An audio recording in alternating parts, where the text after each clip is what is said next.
I'm reading from Encyclopedia Brown and the Case of the Secret Pitch. I want to share this mystery, the case of the Balloon Man. Leroy, Mrs. Brown called. Leroy, it's time for dinner. Wash up, please. Encyclopedia put down the book he was reading, 6 Ways to Reach the Moon on a Budget. In the bathroom, he gave his face a lick and a promise. When he got to the table, his father looked at him in a strange way. "Do you know Bobby Tyler?" Chief Brown asked his only child. "Sure," said Encyclopedia. "He was in my homeroom last year. Did anything happen to him, Dad?" "He's missing," said Chief Brown. "You mean he ran away from home?" Chief Brown shook his head. Encyclopedia gasped. Mrs. Brown stopped in the kitchen doorway, her eyes opened wide. "Kidnapped?" the mother and son said at the same time. "It looks that way," answered Chief Brown. "Do you know who took Bobby?" asked Mrs. Brown. "Yes, Izzy the Balloon Man." "Izzy?" cried Encyclopedia. "No, Dad, Izzy couldn't do anything so terrible." "What do you know about Izzy?" asked Chief Brown gently. "Do you know what kind of man he really is? Do you even know where he lives?" "I know he loves children," insisted Encyclopedia. "Otherwise he wouldn't do what he does for a living." "He has an old truck and sells ice cream, candy, and soda, mostly to children," Chief Brown explained to his wife.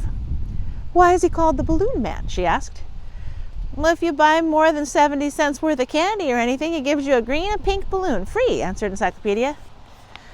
"I guess Izzy got tired of blowing up balloons," said Chief Brown quietly. "Bobby's father is wealthy, so Izzy—" "I don't believe it!" exclaimed Encyclopedia.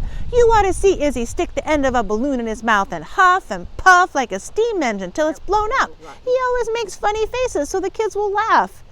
"All right, son," said Chief Brown. "I'll accept 3 facts. 1, Izzy is a funny fellow who always blows up balloons with his mouth for laughs. 2, children love him and he loves children.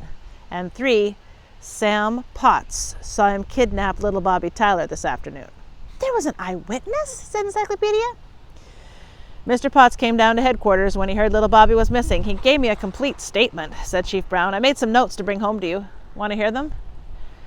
Encyclopedia closed his eyes as he always did before using his brain at full power. "Go ahead, Dad." Chief Brown took his notebook from his breast pocket. He looked it over a moment, then he repeated what Mr. Potts had told him. "This morning, Izzy made a stop near Bobby Tyler's house and drove off, or so it appeared," Chief Brown began. "Later, Sam Potts and Reverend Bevan were in Sam's backyard, which is right behind the Tylers' walled backyard.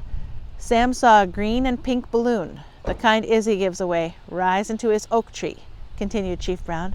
"The balloon stuck high among the branches. Because there was no breeze to blow the balloon loose, Sam got a long ladder and climbed into the tree." Chief Brown paused as he turned over a page in his notebook. He went on. "From up in the tree, Sam could see over the Tylers' 12-foot wall. Sam says that as he freed the balloon, he looked down into the Tylers' yard. He saw Izzy put Bobby into his truck and drive off. Sam told Reverend Bevan what he had seen. Both men just took it for granted that Bobby's mother had said he could go for a ride in Izzy's truck. Later, when the Reverend learned that Bobby was missing, he advised Sam Potts to see me." Chief Brown closed his notebook. "An hour after Sam Potts told me what he'd seen, Bobby's father telephoned. He'd received a note. It said he must pay $60,000 or never see Bobby again. He would learn where to leave the money tomorrow." Chief Brown stopped talking. Both he and Mrs. Brown looked at Encyclopedia. Idaville's ace detective kept his eyes closed in thought a long time after his father had finished talking. At last he opened his eyes. He asked 2 questions. It seldom took him more than 2 to solve a mystery when his father gave him the facts. "How does Mr. Potts earn his living?" he asked first. His father frowned. "Well, I don't know. He's only been in Idaville 2 months. He doesn't own the house behind the Tylers. He just rents it." Encyclopedia's second question was, "Did Reverend Bevan see the balloon fly up into the tree?" "No," said his father, "but Sam Potts did, and the Reverend saw it stuck in the branches. What difference does the balloon make?" "It solves the case," answered Encyclopedia. "Do you know where Bobby is?" asked his mother anxiously. "Is he unhurt?" "I don't know that, Mom," said Encyclopedia, realizing he'd spoken too quickly. "But I know who kidnapped Bobby." "We already know that," pointed out Chief Brown. "It was Izzy the Balloon Man." "No, Izzy has probably been kidnapped too," said Encyclopedia. Chief Brown sat back and stared. The guilty man, said Encyclopedia, had to find someone to blame Bobby's kidnapping on. Izzy was chosen, so Izzy has to be kept hidden or he'll deny the crime. What makes you so all-fired certain Izzy didn't kidnap Bobby Tyler? Demanded Chief Brown. Because Mr. Potts kidnapped Bobby, answered Encyclopedia. Sam Potts may be a stranger in Idaville, but that doesn't make him a kidnapper, said Chief Brown angrily, and don't forget Reverend Bevan was right there with him. Mr. Potts wanted him there, said Encyclopedia. The Reverend was a perfect witness. But the Reverend couldn't see over the wall into Bobby's backyard. He had to accept what Mr. Potts up in the tree said he saw. Are you telling me that Sam Potts used the Reverend? Said Chief Brown. He did, said Encyclopedia. I'm sorry, son, said Chief Brown. You just don't have any reason for saying Mr. Potts lied about seeing Izzy put Bobby into his truck. I have a very good reason, Dad, said Encyclopedia. Mr. Potts might have gotten away with the kidnapping and collected the $60,000 ransom, but he overlooked one simple fact about Izzy.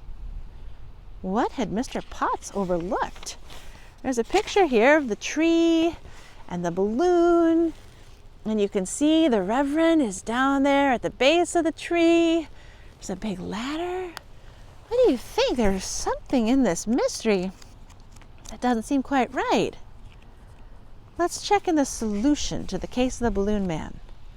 Oh, Mr. Potts overlooked the fact that Izzy always blew up his green and pink balloons with his mouth. That is, the balloons had nothing but breath or air in them. Balloons with nothing but air in them do not rise into a tree on a day without breeze. They sink to the earth. Only a balloon blown up with something lighter than air, such as helium, will rise high into the air. Encyclopedia immediately realized that Mr. Potts had planted the balloon in the tree ahead of time. Then he told the Reverend he'd just seen it. This gave Mr. Potts the chance to climb up the ladder. Looking over the 12-foot wall, he pretended to see Izzy kidnapping the kid. Encyclopedia knew that Mr. Potts must have kidnapped both Izzy and Bobby at some time earlier that day. When Chief Brown heard this, he went to Mr. Potts' house.